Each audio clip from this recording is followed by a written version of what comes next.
नमस्कार, creative print hub में आपका स्वागत है। हमारे सब्सक्राइबर अली जी की डिमांड पर आज हम थैला प्रिंटिंग ट्यूटोरियल लेकर आए हैं। तो चलिए चलते हैं कोरल ड्रॉ पे और एक एक करके पूरा प्रोसेस समझते हैं। दोस्तों, हमने यहाँ से कोरल ड्रॉ ओपन कर लिया है और हमारे पास में एक थैला प्रिंटिंग की डिजाइन भी तैयार है। दोस्तों, यहाँ पर हम पूरी डिजाइन करके आपको नहीं बताने वाले हैं क्योंकि इसमें समय बहुत ज्यादा लग जाएगा। तो दोस्तों, सबसे पहला जो सवाल है अली जी का, वो पूछे कोरल ड्रॉ में थैला प्रिंटिंग की डिजाइन कैसे करते हैं। तो दोस्तों, डिजाइन आपके सामने है, आप देख पा रहे हैं। कोरल ड्रॉ में जो स्क्रीन प्रिंटिंग की डिजाइन की जाती है वो प्योर 100% ब्लैक पे की जाती है क्योंकि इसका हमें बटर पेपर निकालना होता है। दोस्तों, 100% ब्लैक पर जब हम काम करते हैं तो हमारा बटर पेपर अच्छे से प्रिंट होके निकलता है। तो चलिए दोस्तों, अब इसमें क्या बचा है, ये जो है टेक्स्ट वगैरह लिखे हैं, ये तो सब कोरल ड्रॉ के टूल आप जानते ही होंगे। और अगर नहीं जानते हैं तो आप बताएं, इसमें जो भी डिजाइन आप नहीं बना पा रहे हैं हम उस पर भी अलग से ट्यूटोरियल बना देंगे। चलिए बेसिक आपको बता दे रहे हैं। जैसे यहाँ पर लिखा है मां आनंदी टेलीकॉम, चलिए हम यहाँ पर फटाफट लिख लेते हैं इसी तरह से मां आनंदी टेलीकॉम। दोस्तों, आप देख पा रहे हैं यहाँ पे हमने मां आनंदी टेलीकॉम लिख लिया है। अब हम इसे सेम ऐसा ही लुक देने वाले हैं जिस तरह से आप इसमें देख पा रहे हैं। इसे इस तरह से राउंड करके लिखने के लिए आपको कुछ भी विशेष करने की जरूरत नहीं। इस तरह से मैंने यहाँ पे लिख लिया मां आनंदी टेलीकॉम। और यहाँ आपको ये टूल में दिख रहा है जो ड्रॉप शैडो टूल, इसी के फ्लाई आउट में मौजूद टूल हमें मिल जाता है इन्वेलप का।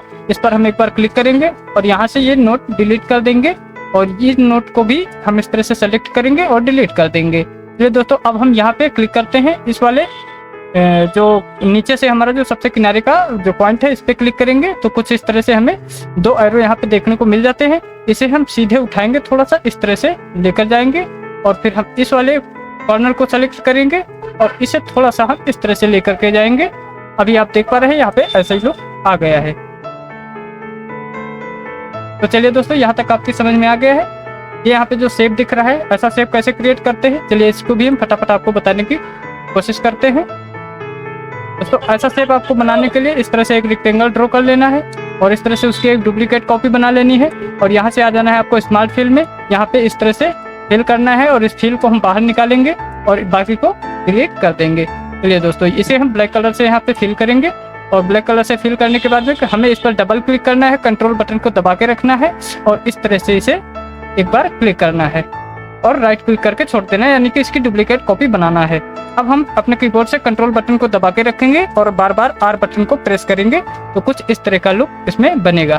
चलिए दोस्तों, इस पूरे को हम एक बार सेलेक्ट करेंगे और सारी की सारी इसकी आउटलाइन नन कर देंगे। यहाँ से आप देख पा रहे हैं कुछ इस तरह का ये लुक आया है और सभी को सेलेक्ट रखते हुए यहाँ पे क्लिक करेंगे और इसे वेल्ड कर देंगे। दोस्तों, अब ये सारे अलग अलग ऑब्जेक्ट नहीं बचे हैं, अब ये सबके साथ एक ऑब्जेक्ट बन चुका है। फिर से इस पे हम डबल क्लिक करेंगे और इस तरह से इसे रोटेट करेंगे और इस तरह से लाके राइट क्लिक करके छोड़ देंगे। अभी आप देख पा रहे हैं ये फिर इसमें दो ऑब्जेक्ट बन गए। फिर से यहाँ पे वेल्ड करेंगे, अब ये फिर यहाँ पर एक ही ऑब्जेक्ट बन गया है और इसे पकड़ के इस तरह से खींच देंगे। आप देख पा रहे हैं ऐसा ही लुक आ गया है। तो चलिए दोस्तों, डिजाइन तो आप समझ गए हैं। अब चलते हैं दूसरे सवाल की तरफ। स्क्रीन प्रिंटिंग के लिए डिजाइन को किस शीट पर प्रिंट करते हैं? जी बिल्कुल सही सवाल है आपका। स्क्रीन प्रिंटिंग करने के लिए जो शीट पे हम लोग प्रिंट करते हैं उसे बटर पेपर भी बोला जाता है और ट्रेसिंग पेपर भी बोलते हैं। आप मार्केट में किसी भी पेपर की दुकान पर चले जाएंगे तो वहां से आप बटर पेपर या ट्रेसिंग पेपर बोल करके ये पेपर ले सकते हैं। ये ट्रांसपेरेंट पेपर होता है, इसी पर इसकी शीट को प्रिंट करके निकाला जाता है। तीसरा सवाल जो है, कैरी बैग कितने प्रकार की होती हैं और इनके साइज क्या होते हैं? तो दोस्तों, कैरी बैग तो आजकल मार्केट में इतने प्रकार के आ रहे हैं कि हमें खुद ही नहीं पता है कि कितने प्रकार के कैरी बैग आते हैं। हाँ, बेसिकली हमें जो काम करना होता है कैरी बैग पे, जैसे कपड़े की दुकानों से हमें ऑर्डर मिलते हैं तो उनमें ज़्यादातर ये वाले कैरी बैग इस्तेमाल होते हैं। यहाँ पर आपके लिए दो इमेज निकाल के दिखा दे रहे हैं। जैसे कि आप देख पा रहे हैं, ये है पॉलीथीन वाला कैरी बैग। इसे भी कपड़ों की दुकानों में और मिठाई की दुकानों में इस्तेमाल किया जाता है। और ये आप देख पा रहे हैं जो कॉटन वाला कैरी बैग आता है वो कुछ इस प्रकार का देखने में होता है।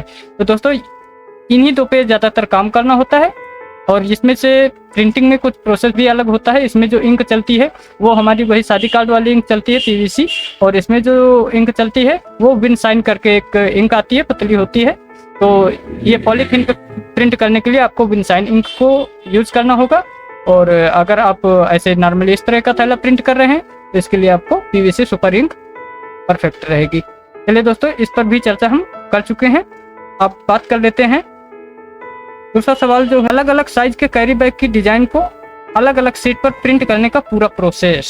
जी बिल्कुल सही। आपका सवाल ये है कि अगर जो ये थैला हमारा मान लीजिए कि A4 साइज के अंदर में है, तो ठीक है, हम A4 साइज के पेपर पे प्रिंट निकाल सकते हैं। लेकिन मान लीजिए कि हमारा थैला यहाँ पे बड़ा है, तो हम A4 साइज की ही डिजाइन तो नहीं बनाएंगे, डिजाइन हमारी बड़ी भी हो सकती है। अब जब डिजाइन हमारी बड़ी हो जाएगी तो हम प्रिंट छोटा निकालेंगे और छोटा सा प्रिंट करेंगे बीच में, तो वो अच्छा नहीं लगेगा। बिल्कुल सही। तो दोस्तों इसके लिए हम लोग ये करते हैं कि जैसे आपकी डिजाइन बड़ी हो गई तो इस पेज को हम इस तरह से सेट करेंगे। आधा मीटर हम यहाँ से प्रिंट करके एक ट्रेसिंग पेपर पे निकाल लेंगे और फिर आधा मीटर हम यहाँ से दूसरे ट्रेसिंग पेपर पे इस तरह से प्रिंट करके निकाल लेंगे। और दोनों को आपस में इस तरह से आपको सटा के रखना है और बीच से काट देना है और थोड़ा सा ट्रांसपेरेंट टेप लगा के दोनों को फिर से आपस में जोड़ देना है। तो आपके पास में बड़ी सी ट्रेसिंग बनके तैयार हो गई, यानी कि A4 से डबल हो गई। दोस्तों इससे बड़ा मीटर जल्दी प्रिंट करने के लिए नहीं होता है थैले में, इतना ही पर्याप्त है।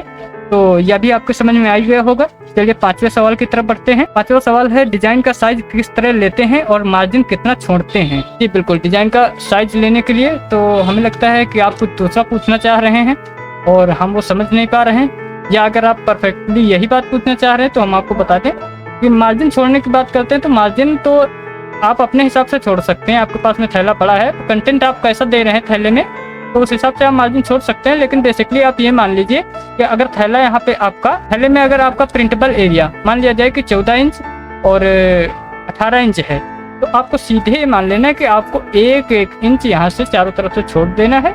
और बाकी प्रिंटेबल एरिया कैसे मापते हैं दोस्तों, ये पूरा का पूरा थैला यहाँ से नहीं मापते हैं। प्रिंटेबल एरिया हमारा होता है, मान लीजिए ये यहाँ से कट है, जहाँ से पकड़ने के लिए होल होता है, इसको हम इस तरह से रखेंगे और इसके नीचे आ जाएंगे। अभी दोस्तों इसके और नीचे आएंगे, कम से कम यहाँ से आप प्रिंटेबल एरिया नापेंगे। अगर ऊपर से आप माप लेंगे तो वो अच्छा नहीं लगेगा प्रिंट होने के बाद में। तो यहाँ से आपका प्रिंटेबल एरिया हो गया। अब आप यहाँ से पूरा नीचे तक माप लीजिए और यहाँ से आप फिर लेफ्ट से राइट ऐसे इस तरह से माप लीजिए। जितना भी आपका स्पेस टोटल निकलता है प्रिंटेबल एरिया, उसमें से आप 1-1 इंच कम कर दीजिए चारों तरफ से, और आप अपना जो डिजाइन बनाए हैं उसे आप बटर पेपर पर प्रिंट कर लीजिए और स्क्रीन में एक्सपोज करके आप इस पे छपाई का काम कर सकते हैं।